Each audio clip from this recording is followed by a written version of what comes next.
여러분, have a good trade.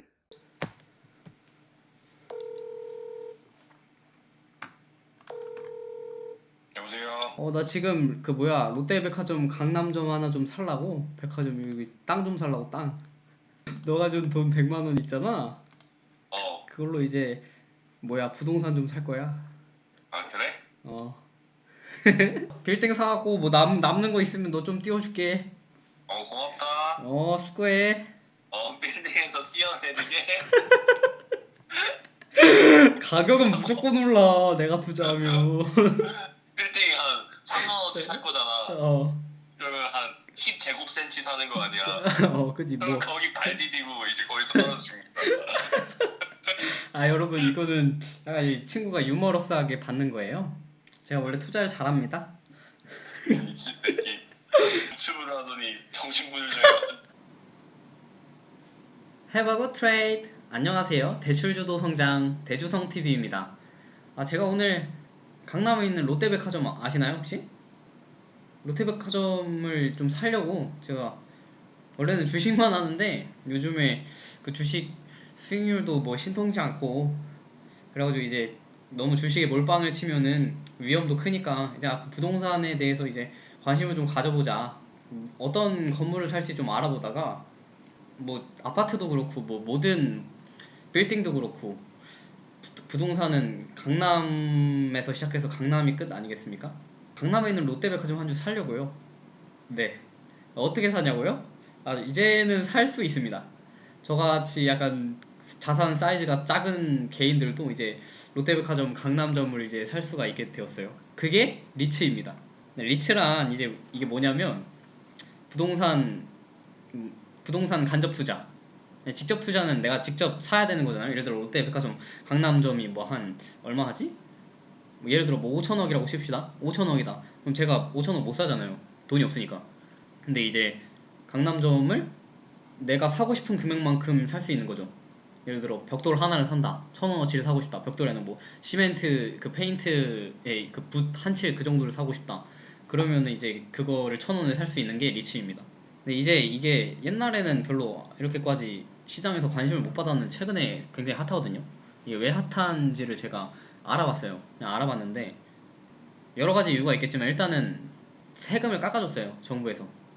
세금을 깎아줬고 그리고 지금 저금리 시대의 투자자 입장에서는 그 리츠가 배당 수익률이라고 연 이자가 좀 높거든요. 예를 들어 예금금리 지금 한 2%안 되잖아요. 근데 리츠는 한 6% 줘요. 롯데리츠 같은 거 6.3에서 6.6%를 주는데 그래서 투자자 입장에서도 이제 뭐 기준금리도 1.25고 근데 뭐 더 나은 투자처가 없을까 하니까 이제 자금이 낮은 금리의 자산에서 높은 금리의 자산으로 이동을 하는 거겠죠. 당연히 투자자가 바보가 아닌 이상. 그래서 그렇게 이동을 하는 거고 그래서 투자자들의 니즈에도 맞고 왜냐면 이자가 세니까.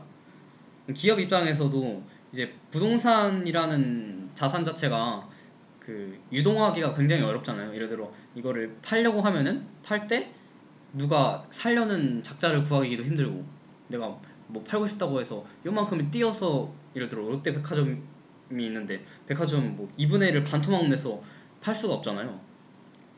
그래가지고 이거를 온전히 다 팔 수가 없으니까 이제 이걸 그럼 유동화를 시키자 해가지고 그 잘게 잘게 쪼개서 파는 거죠. 기업 입장에서는. 그래서 이 그 시장 플레이어가 정부, 가게, 기업인데 이 세 명의 이해관계가 일치를 했어요. 정부 입장에서는 아파트 값을 잡는데 실패를 했으니까 그거를 인정을 하고 그러면 너네 이제 아파트에 투기하지 말고 우리가 좋은 투자 자산 하나 만들어줄게. 간접적으로 부동산 투자를 해라. 왜냐면 우리나라는 이제 주식은 좀 위험하고 부동산은 불패의 신화가 있으니까 부동산 그 자금이 쏠리는 경향이 있거든요. 그래서 이제 리츠라는 게 뭐 비유를 하면 이런 거죠. 스타벅스 커피 값으로 스타벅스 빌딩을 살 수 있다. 이거 좀 상투적인가요? 아무튼 이게 딱 리츠를 대변하는 그런 말이라고 생각합니다. 그동안은 근데 그러면 왜 리츠라는 게 이렇게 관심이 없었고 투자자들 입장에서 청약도 안 하고 사지도 않고 거래도 안 하냐면은 결국에는 불신의 문제죠. 옛날에는 그 리츠도 유형이 나뉘어요. 뭐 자기관리형, 위탁관리형, 뭐 CR형 이건데 CR형이 기업 구조조정형이거든요. 근데 구조조정이면 당연히 그 약간 딸리는 자산들을 유동화해서 팔겠죠 시장에다가. 그래서 그걸로 이제 시초에 시작을 해서 시장이 못 컸어요. 근데 이제 정부에서 집값을 잡는데 이제 실패를 했으니까 그러면 너네 우리가 이게 3호에서 공모로 전환을 시켜줄게. 3호에는 세금을 많이 내고 공모에는 우리가 세제 혜택을 줘서 공모로 전환을 시키려는 의도가 있는 거죠, 정부는. 그래서 여기서 이제 3호랑 공모의 차이점도 아셔야 되는데 3호는 쉽게 말하면 최근 뭐 이슈되는 게 조국 사모펀드 이슈인가요? 그래서 그거를 예를 들면은 그러니까 조국처럼 돈 많고 그 자산 사이즈 크시고 뭐 금융에 대한 노하우도 많으신 분들이 하는 게 3호예요. 그러니까 법적으로는 분류를 어떻게 하냐면 50인 미만은 이제 3호, 50인 이상은 공모인데 우리 같은 일반인 투자자들은 공모를 할 수밖에 없어요. 왜냐면 돈도 적고 그러니까. 그래서 이제 3호에서 공모 중심으로 리츠를 이제 전환하는 과정에 있는 거죠. 지금 정부가 밀어주는 거는. 그래서 이런 이유로 이제 앞으로는 공모 리츠가 커질 겁니다. 공모 이제 리츠 시장이 더 커질 거라고 생각하는 이유는 정부에서 밀어줘요. 그러니까 역세권이나 뭐 역사 복합 개발, 뭐 복합, 뭐 환승센터 이런 데 돈이 좀 되잖아요. 사업 자체가. 이런 때 이제 모집을 할 때 정부에서 공모에다가 가점을 주는 거죠. 그럼 당연히 공모 리츠가 매입을 할 수가 있겠죠. 더 그럴 확률이 높아지겠죠. 그래가지고 이렇게 정부에서 밀어줘가지고 앞으로 더 커지면 커졌지 더 시장 자체는 줄진 않을 것 같습니다. 그리고 지금 한국에서 리츠는 이제 처음에 비핵심 자산 유동화라고 이제 구조조정 리츠 위주로 시작을 해서 처음에 못 컸는데 이제는 이게 투자자들의 신뢰를 회복하기 위해서 이제 위탁 관리 리츠로 이제 전환하고 있어요. 그리고 실제로 위탁 관리 리츠가 제일 많기도 하고. 그래서 이제 건전성을 강화하려고 이제 어떻게 하느냐? 신용 평가제도 못 도입하고 그리고 조사나 감독을 좀 빡세게 하고 뭐 이런 식으로 해서 지금 공모 리츠 시장을 좀 살리려고 하고 있습니다. 관련 자료는 하나금수 레포트인데 여기 있어요. 이게 위탁 관리 리츠고 지금 현재 비율은 90%가 위탁 관리 리츠입니다. 그리고 뭐 자산 규모도 커지고 있죠. 근데 이게 대부분 여태까지는 다 사모였어요. 그러니까 우리 같은 일반인들은 접근할 수 없었거든요. 이걸 이제 공모화로 이제 바꾸겠다는 게 정부의 지금 스탠스입니다. 네, 그럼 이제 투자를 하려면 이게 어떻게 돈을 버는지를 알아야 이제 투자를 하잖아요. 이게 사업 모델이 어떻게 되는 거냐면 롯데 측에서 롯데라는 회사가 있잖아요. 그럼 롯데 이제 회사에서 부동산을 자기가 가지고 있는 백화점, 뭐 아울렛, 마트 이런 것들을 평가를 해요. 감정 평가한테 시켜서 감정 평가를 해서 그거에 이제 평가 금액이 1.5조 정도가 나왔거든요. 그래서 1조 5천억 정도니까 이거를 이제 롯데리츠가 사는 거예요. 그럼 롯데리츠는 돈이 없잖아요, 당장. 돈이 없으니까 이제 어떻게 사냐? 어떻게 사겠어요? 저희 채널 이름과도 똑같아요. 대출 주도 성장이죠. 저희 TV 이름이. 아무튼 그래서 이제 롯데리츠가 어떻게 사냐면 대출 받아 삽니다.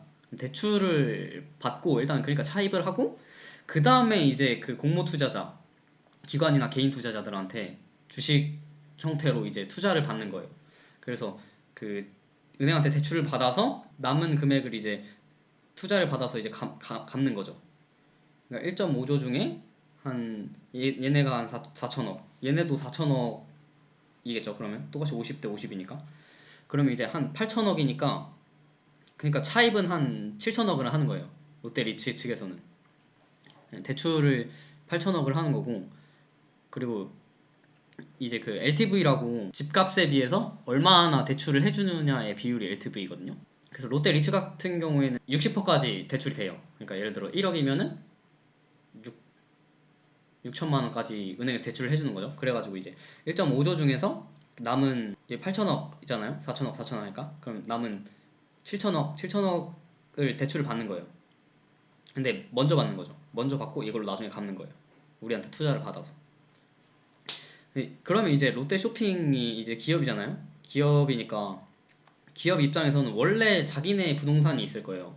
원래 자기네 부동산, 자기가 가지고 있는 백화점 이런 것들을 얘네한테 팔고 월세를 들어가는 거예요. 그러니까 원래 건물주의 입장에서 지금 세입자로 바뀌는 거죠. 그걸 이제 현물출자라고 현물을 주식으로 약간 바꾸는 그런 게 현물출자거든요. 쉽게 말하면은 그런 부동산을 얘네한테 팔고 그거를 이제 주식으로 지분을 가지고 있는 거예요. 50%를 나머지 50%를 저희한테 투자를 받는 거고. 그래서 이렇게 해서 1.5조라는 자산 가치에서 이거 두 개를 합치면 이제 8천억이 되는 거죠. 그리고 차입이 7천억. 그러니까 부채 하면 이제 그래서 7천억 더하기 8천억 하면은 1.5조가 딱 되잖아요. 그래서 이제 롯데리츠의 처음 상장 시 시가총액이 8천억인 거예요. 부채를 제하고 차입을 제하고 투자 금액 배당만을 합쳐서. 네, 그래서 이제 그 기업의 입장에서 그 리츠를 설립해서 얘네한테 부동산을 팔아버리고 안정적인 그 배당 수익을 얻을 수 있는 거죠. 기업의 입장에서의 베네핏은 그겁니다. 그리고 또 부동산을 유동화를 했으니까 당연히 현금이 들어오겠죠. 그리고 매달 그 배당이라는 이자가 들어오겠죠. 그래서 롯데 측에서 리츠 회사를 설립을 해서 이렇게 관리를 하는 겁니다. 그런 이득이 있으니까. 기업은 절대 손해보는 짓을 하지 않거든요. 그래서 이제 개인 입장에서는 그러면은 배당만 받고 그 예적금 금리가 2% 정도 되나요, 요즘에? 기준금리도 내려갔잖아요. 얼마 전에 한은에서 내렸는데. 그래서 저금리, 초저금리죠. 초저금리 시대의 개인의 입장에서도 연 6%의 배당 수익을 올리면은 이자 2%의 3배잖아요. 그래서 롯데 리츠가 흥행을 한 겁니다. 리츠 같은 경우에 리스크는 뭐 부동산 가격에 연동된다는 거, 그리고 그 세입자가 월세를 제대로 안 낼 경우도 고려를 해야 된다는 거. 그러니까 세입자가 우량한지, 그리고 제깍제깍 잘 내는지, 이거 두 가지인데 저는 뭐 살 겁니다. 예, 건물주 돼야죠. 5천 원으로 뭐 될 수 있다는데. 그래서 저는 뭐 명함 파고 다닐 거예요. 이제 강남 롯데백화점 건물주. 이게 트렌치 A고 B고 C인데 여기 C에 롯데 강남점이랑 광주점이 있거든요. 또 전화가 오네. 어, 여보세요? 왜? 야, 말해봐. 왜? 아, 어디야? 나 집인데? 아, 그리고 가장 큰 근거는 이겁니다. 이 기사 하나면 끝나요. 문정부도로 더 멀어진 아이, 씨발, 짱이. 저소득층 내 집 마련 꿈. 보시면 그냥 집값은 오릅니다. 그래가지고 여러분 그냥 그 사면은 인플레이션 해지되니까 그냥 사세요. 그냥 사시면 됩니다. 묻지 말고 그냥 더블로 가면 돼요. 그래서 저는 리츠를 살 겁니다, 여러분. 왜? 말해 이제. 영상 다 찍었어.